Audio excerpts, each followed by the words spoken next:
నమస్కారం. నేను కామేశ్వరి సాయి సరస్వతుల.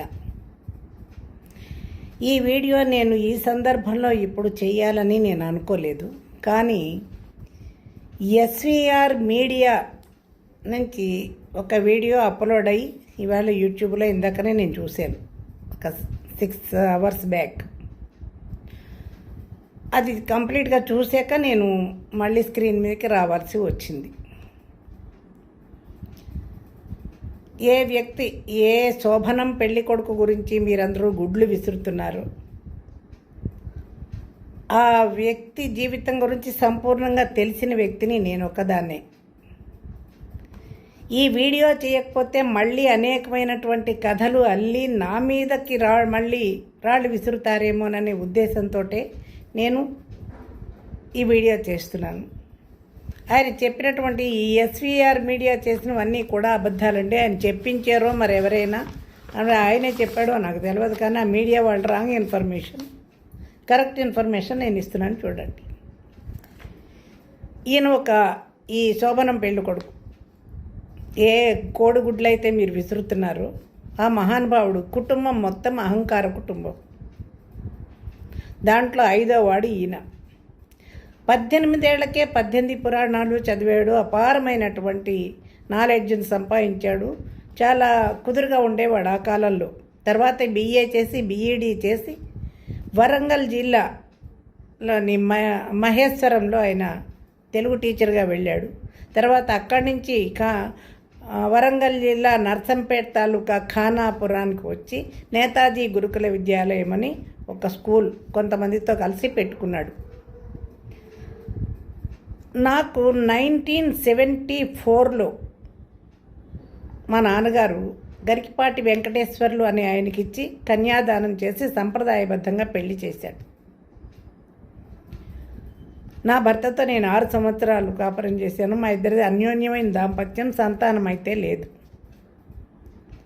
అప్పుడు ఈ మహానుభావుడు మహేశ్వరంలో పనిచేస్తున్నాడు, గురుకుల విద్యాలయం పెట్టాడు కదా అని వాళ్ళన్న ఏ ఉద్యోగం లేకుండా ఆవారగా తిరుగుతున్నాడని, మీ స్కూల్ కదా ఉద్యోగం ఇయ్యని నేను అడిగితే బుద్ధి లేక వాళ్ళన్న అంటూనే ఉన్నాడు, 150 రూపాయల జీతం నీకెందుకు, నువ్వు చీర కొనుక్కున్నంత లేదంటే విన్నానా, నా కర్మ. బుద్ధి బాగోక అన్నతో కలిసి అక్కడికి వెళ్తే అన్నని పంపించేసి నన్ను దగా చేసి కోర్టు లేకుండా నన్ను విడాకులు ఇప్పించి తన జీవితంలోకి తెచ్చుకున్నటువంటి ఈ శోభనం పెళ్లి కొడుకు. వచ్చిన మర్నాడే ఈయన బృహన్నల అనే సంగతి నాకు అర్థమైంది. ఇంతోటి దానికి నన్ను ఎందుకు తీసుకొచ్చినట్టు, ఒక వ్యామోహంతో తీసుకొచ్చాడా, ప్రేమతో తీసుకొచ్చాడా?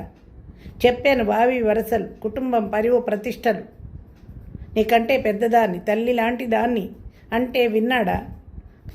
నువ్వు కూడా నీదే తప్పు అంటారు, నేను సొసైటీని అంటున్నానండి. మీరు చేసే తప్పే నేను చేశా. మీరందరూ ఏం చేశారు ఇన్ని సంవత్సరాలు? ఆయన ఏం చెప్తే అది చప్పట్లు కొట్టలే. మీరు పుంభావ సరస్వతి గురువుగారు కారణజన్ములన్లా ఆడవాళ్ళు నడుమును విమర్శించినా, వాళ్ళ టీషర్ట్లు విమర్శించినా, ఏం విమర్శించినా చప్పట్లు కొట్టారు, తిరగబడ్డారు ఒకళ్ళన్నాను. చెప్పే విధానానికి మీరందరూ మురిసిపోయి ఆయన కూడా పడితే నేను వెర్రిదాన్నయ్యి అమాయకత్వంతో ఆ మాటల ప్రభావానికి లోనయ్యాను. దాన్ని అలుసుగా తీసుకున్నాడు. బృహన్నల అంటే అర్థమై ఉంటుంది. ఇది ఎప్పుడు 1981 నేతాజీ గురుకుల విద్యాలయం. కావాలంటే ప్రూఫ్ కూడా ఉంది. పెళ్లి చేసుకోలేదు, ఓ రిజిస్ట్రార్ ఆఫీస్ లేదు, 10 మంది ఎదురుగుండా తాళి కట్టింది లేదు. అదృష్టం ఏంటంటే బృహన్నల అవ్వడం వల్ల అక్రమమైనటువంటి సంసారం కాదు నాది. 81 నుంచి 89 వరకు అక్కడే టీచర్గా ఉంటూ ఊరికే స్నేహితులు అంతే. నాకు ఎందుకు తీసుకొచ్చాడో నాకైతే తెలియదు.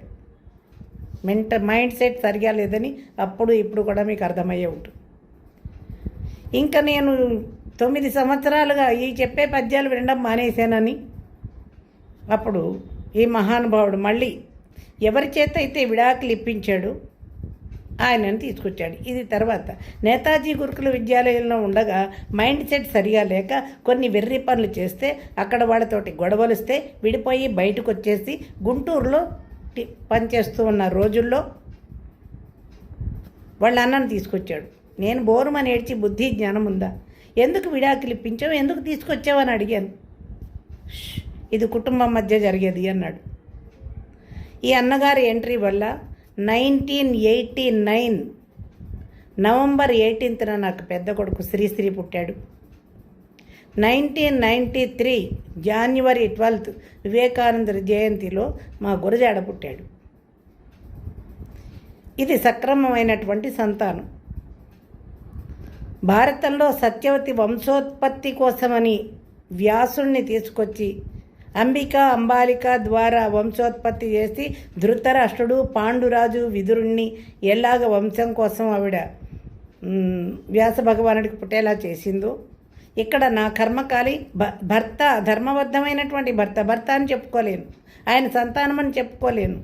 ఆయనో చోట నేనో చోట, ఈ పిల్లలకి ఏమీ కానటువంటి వాడు వీడు తండ్రి. ఒక దౌర్భాగ్యపు జీవితం అయిపోయింది నాది. ఎందుకు?